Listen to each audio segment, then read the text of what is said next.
So my name is Sharon Klinkenberg and I'm one of the TLC representatives from the Faculty of Social and Behavioral Sciences. And together with Jessica Piotrowski in the back there, Chip Huisman.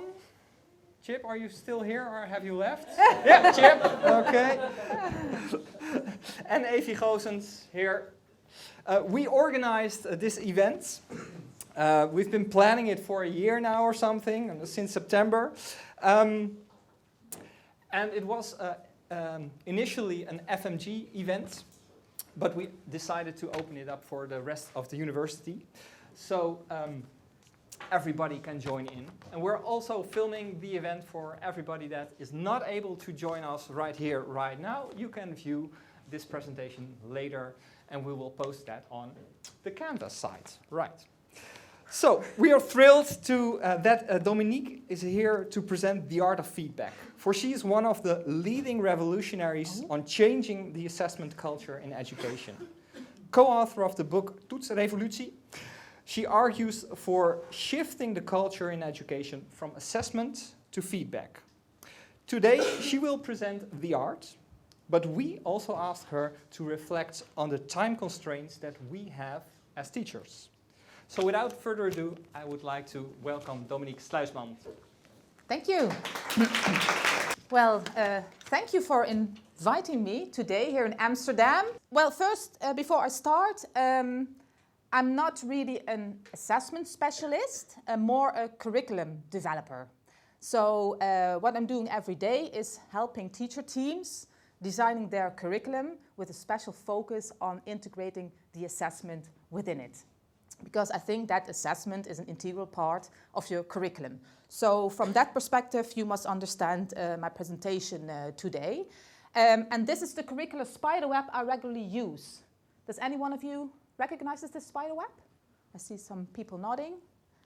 I think that's a beautiful talking map, because this map is all you need to analyze and to build your curriculum, with the heart of the spiderweb as the main question to start with. Why are your students learning?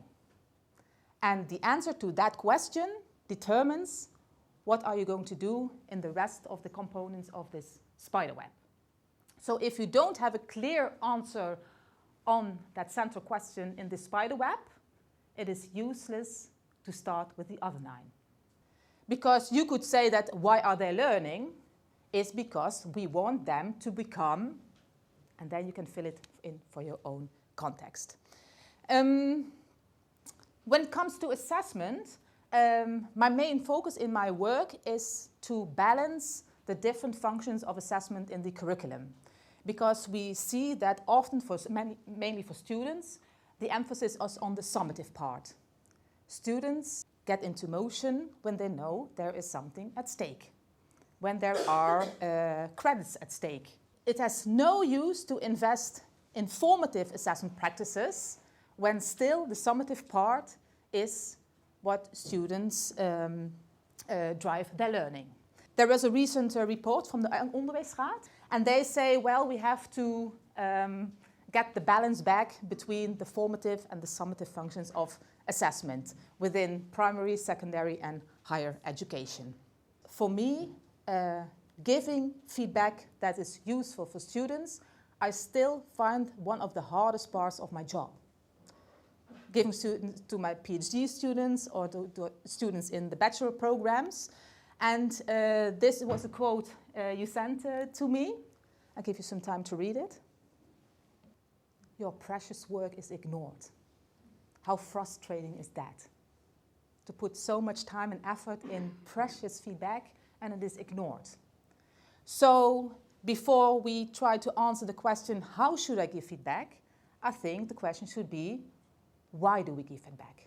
And why do students ignore our feedback?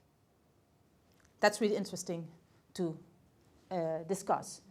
Because this is what happens. We put a lot of feedback in the bucket and it floats away again. So we must develop feedback practices that keeps the feedback within the bucket and is used by the students. Well, the goal of my contribution is this one.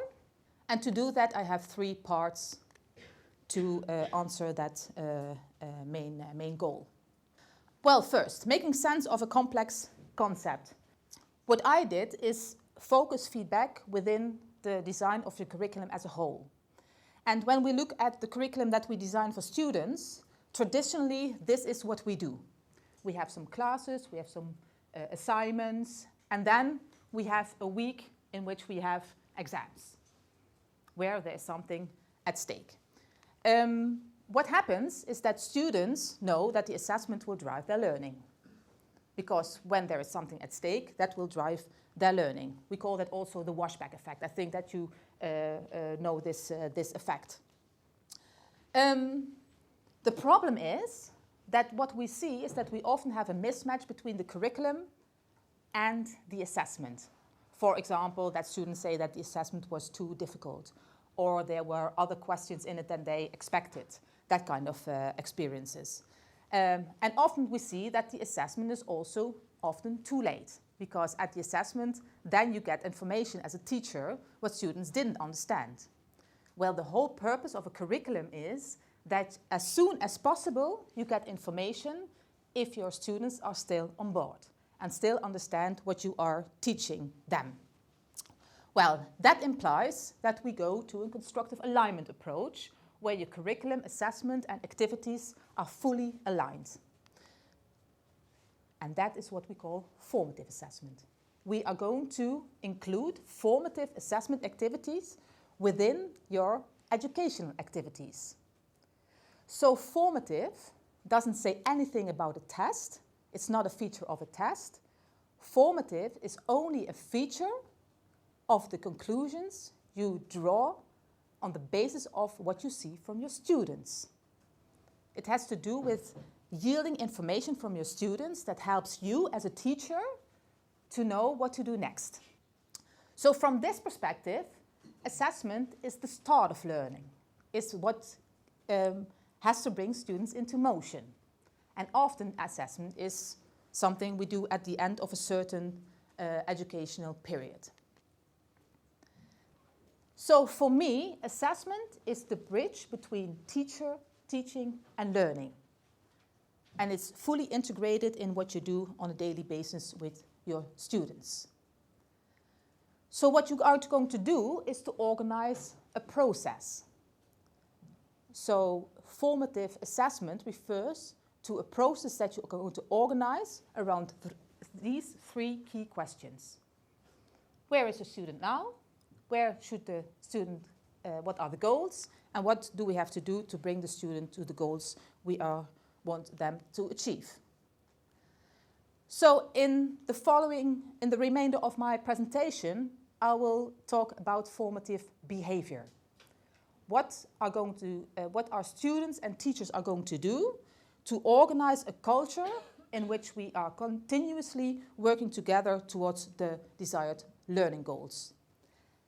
And in formative behavior, it's not about that the student has to perform, has to demonstrate that he can do it, but in formative behavior, it's about that the student is stimulated to show what he still cannot do. Because from a learning perspective, it's not about doing things right, but mainly doing things wrong. Because we learn from things that are going wrong and not from the things that are going right. I have one question for you. What is your definition of learning? Coming up with the right questions. Coming up with the right questions, okay. Somebody else? Apply information from one task to the other. Well, when we look at the cognitive psychology, learning is a structural change in long-term memory. So when we are trying to let students learn something, we need to have many data points in which they can show that they can practice and that they can really learn. And often in our assessment approaches, assessments are only one-shot measurements. But one-shot measurements will never give us information about learning. So formative activities, in which later on feedback will play a key role, are the starting points for learning. That means that during a curriculum, we need many data points which we use as teachers to get information how our students are doing. That's called a programmatic approach to assessment. It's not about education, assessment, stop, but assessment is what happens on a daily basis. So when you, for example, have a sort of prior knowledge test during your classes, that's one data point, because it yields information about where your students are and what they need to make a next step. From this approach, we say that one data point will never be used for high-stake decisions. So, for example, when there is an exam, after 3 or 4 weeks, there's nothing at stake for the student. It is just used for feedback. And after 1.5 years or a year, multiple data points are used to make a certain decision about the students. For example, if he will receive his propeduise. And my goal for the coming 10-20 years is that we in our programs only have 2 summative moments at the end of year 1 and at the end of year 4. And what we are doing is organizing assessments high stake already after 5-6 weeks. We have a banner at our university, Zuidhogeschool, which says to first-year students, did you already subscribe for your exams? That's the first message you get as a student. You can also say, well, welcome here. We're going to learn to become a really nice professional. That's not what we say. We say it's about the tests.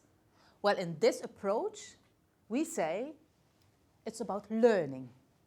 And at 1 or 2 moments, we're going to define if you have shown enough to receive a diploma.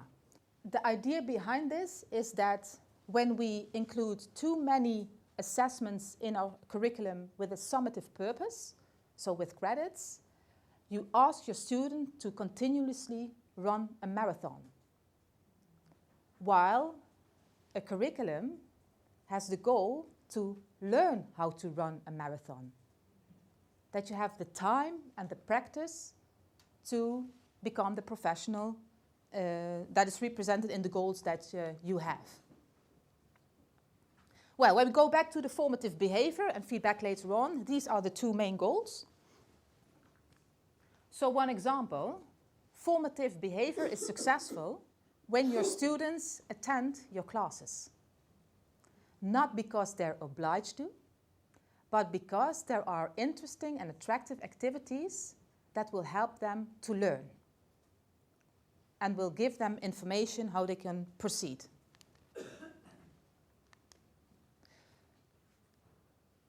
Is anyone familiar with the work of Dylan William on formative assessment? He developed this model which represents the territory of formative assessment.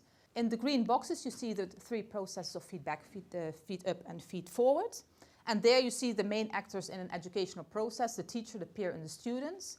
And within the cells you see the 5 main formative strategies that can help you as a teacher to organize activities within the 3 phases of feed up, feedback and feed forward.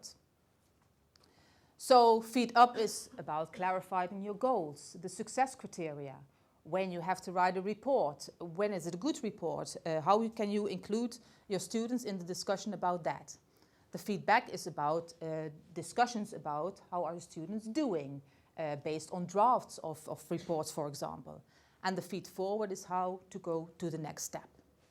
Well, from a curriculum design perspective, this is before you even begin your educational program. You first have to have good insight in what the learning goals are with your students. For example, for the forthcoming 6 weeks or 12 weeks of the forthcoming year. This is your design material.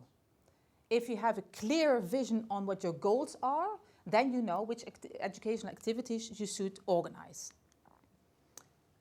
The second and third phase is about responsive teaching. What are you going to do as a teacher to gain information from your students about how they are doing and what they need to go a step further? But formative behavior will never be successful if the student isn't active. So when I see that quote, that the feedback is ignored, for me that's a sign that the student is not active. And when a student is not active, there is no formative behavior. There is no professional behavior. So for formative assessment processes, for effective feedback processes, you need the teacher and the student. And if the student doesn't take up the action, then my advice would be don't give feedback. Because feedback is about the student working harder than you. They should get tired, not you. That's the whole idea. So one of my main messages of today is that feedback is never a product, but a process that you are going to organize, in which professional behavior of your student is required. Because taking up feedback is not educational attitude, it is professional attitude. So if your students ignore your feedback, then there is something wrong with how the student perceives their role as a student within this professional program. Learning strategies is an important word because the feedback should not improve the work of the student, but the student self. So feedback is focused not on the work, but on the student. Does the feedback help the student become a better learner? Does the feedback help the student to define their learning goals, to monitor their learning goals, to evaluate their performance? That's the main focus of feedback. So this is what you do with feedback. Put your students in the struggle zone. Because if we leave them in the comfort zone, no learning will occur. And if they enter the panic zone, there will also be no learning. We learn when things go wrong in a safe environment. That's the most optimal learning zone we can have. Well, 5 keys to make a feedback process effective. I think a very important first step is that you know the goals of feedback. And there are 3 goals of feedback when feedback is effective: when it provides clarity about the goals and the success criteria of a certain performance of students, when it increases aspiration, is the student willing to go for a more challenging goal, and to increase effort. If this doesn't happen with feedback, the feedback is useless. Clarity is very important because we often see that in our feedback, when it's not taken up by the student, it often has to do with clarity. That the student doesn't understand the criteria for a certain product, for example. So we assume that students understand it, but if they don't understand it, they will not be able to do something with the feedback. And this is a nice flowchart that can help you as a teacher to make some choices in how you handle your feedback. I'll give you some time to read it. Well, the main purpose of this flowchart is that you first give the students the responsibility that they have to indicate where they think they need feedback on. That's the first step, independent of the performance we are talking about. So it can be a written performance or some other kind of performance. But it has to, and if the assignment doesn't come back, then you have to consider whether investing a lot of time in feedback is useful. Well, the second one, I'll give you some time to read it. This is really about getting students in the struggle zone. Well, this is a third one, and then we move to maybe some concrete examples. My goal with these 3 flowcharts is just to give you some tools to analyze what is happening in your feedback processes relating to the student behavior. So when the student is not acting on feedback, the purpose of these talk maps is just to give you some ideas where the causes are for these observations. Feedback, I already said, has to let the students work harder than you as a teacher. So it is very important that feedback becomes detective work for your students. Well, this is, for example, an example of how you can give feedback in that way. Let the students work. They must find the mistakes, not you. And if they are not able to find them, that means that something else is needed instead of feedback. You need extra instruction or something else. This is another example.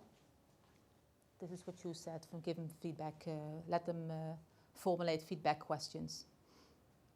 And this is again, put the students into this chair because it's their learning process.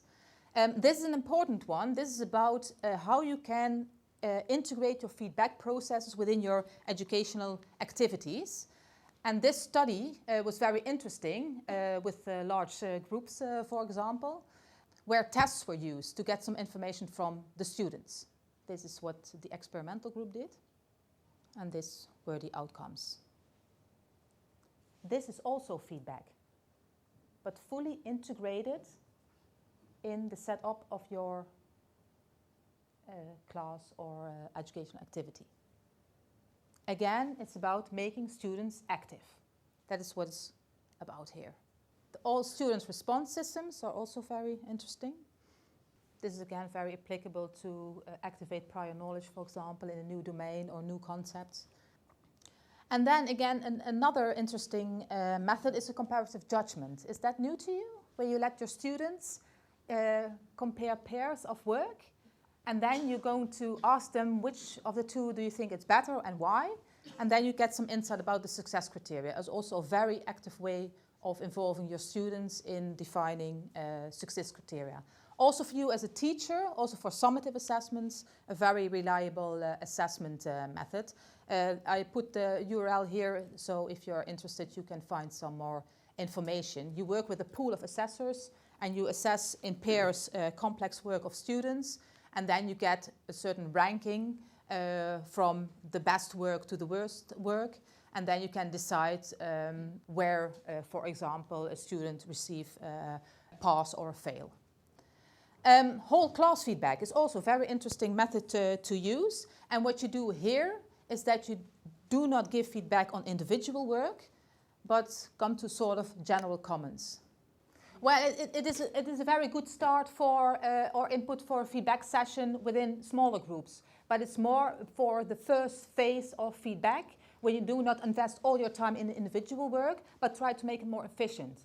And this is good when students respond, well, that doesn't apply to my work, because then you have a starting point, oh, why it's not and why does it? So it's more to organize a feedback process more efficiently, instead of only individual. And you can also learn from each other's comments.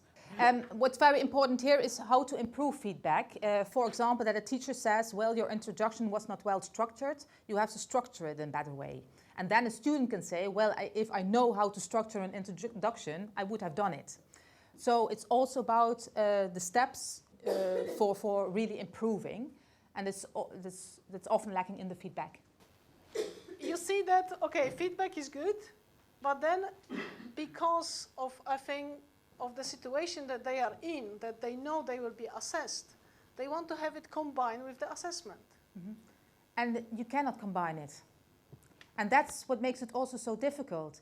Feedback is only about learning and had nothing to do with grading or assessment. So when that happens, the summative and formative functions are intertwined, and then it becomes difficult. Feedback is only about further learning. And the summative function, we have to organize it in another way. This was about the cycle of a feedback process. So feedback is not a product, but a process that you organize. And I think you know the model of Hattie and Timperley, which state that we have 4 levels where you can organize your feedback on the task, on the process, on the self-regulation. And we know from research that feedback on the process and self-regulation will be most effective for learning. Well, this is a model in which you can see, are we going to give more corrective feedback, or more on the process, or more epistemic feedback, which is really on self-regulating of the students. This may help you as teachers to understand which type of feedback prompts and strategies can I use to help my students who are novice or more advanced in the three different phases of feedback. And this is from a very interesting dissertation of Marianne Mak, who investigated unprofessional and professional behavior of students. And I think that feedback processes has a lot to do with also developing students' professional behavior. Because your attitude within a feedback process is a professional skill. How you receive feedback, how you communicate about feedback. And I think her dissertation is very interesting because in the context where they are working, they say we will never grade students for their professional behavior, but our aim is to develop students with unprofessional behavior towards students with professional behavior. And it's our responsibility to do that. This is also a very interesting publication about student feedback literacy. And this was a nice quote in the discussion of this article. My final message would be that the feedback that you give to your students is a gift. And how can we make students more aware that it's really a gift that they appreciate? I want to wrap up. I took out 2 envelopes. This one is for you. I want to thank you for you being here and sharing your thoughts with us. Round of applause for Dominique. Thank you. Thank you for your attention. Thank you, Dad.